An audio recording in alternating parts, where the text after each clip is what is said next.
భారతదేశ రాజకీయాల్లో సరికొత్త చరిత్రను సృష్టించి భారత రాజ్యాంగాన్ని రచించి ఈ దేశం అనగారిన బడుగు బలహీన వర్గాలకు ఒక గొంతుగా వినిపించాలి.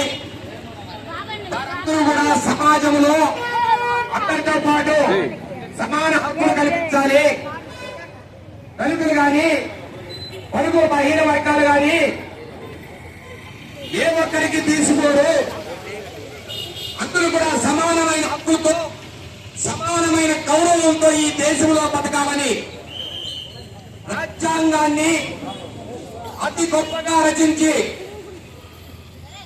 వాటిలో ఆ రాజ్యాంగంలో ప్రతి ఒక్కరికి ప్రాథమిక హక్కుతో పాటు అన్ని రకాల హక్కులు కల్పించి ఈ దేశానికి ఒక గొప్ప వరమైన ఈ దేశంలో మహోన్నతమైన నాయకుడిగా ఈ దేశంలో ఒక రాజకీయ ఆధిపత్యంగా గాంధీజీ సిద్ధాంతాలతో ఏమాత్రం తీసుకోకుండా తన సిద్ధాంతాన్ని వినిపించగలిగిన మహోన్నత ధీశాలి డాక్టర్ బాబాసాహెబ్ అంబేద్కర్ గారు.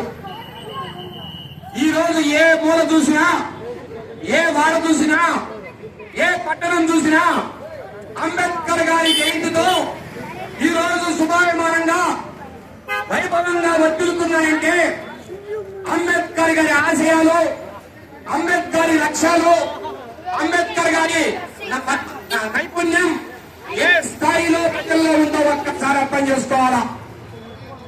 ప్రజల కోసం, ఈ దేశం కోసం ఎప్పుడూ తప్పించిన వ్యక్తి అంబేద్కర్ గారు. తన స్వప్రయోజనాల కోసం కాకుండా దేశ ప్రయోజనాల కోసం, అడుగు బలహీన వర్గాల ప్రయోజనాల కోసం ఆర్నిశలో శ్రమించి ఆర్నిశలో కష్టపడి ఈ దేశంలో ఒక ఆధిపత్యంగా మిగిలిపోయిన వ్యక్తి. భారతదేశం ఉన్నంత వరకు, నేను మళ్ళీ చెప్తున్నా, ఈ భారతదేశం ఉన్నంత వరకు డాక్టర్ బాబాసాహెబ్ అంబేద్కర్ జీవించే ఉంటారు. ఈ సందర్భంగా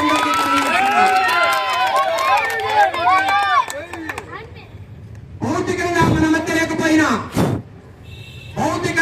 మధ్య లేకపోయినా మనందరి హృదయాల్లో, మన దేశ ప్రజల హృదయాల్లో ఎప్పటికీ నిలిచిపోయే వ్యక్తి డాక్టర్ బాబాసాహెబ్ అంబేద్కర్ గారు.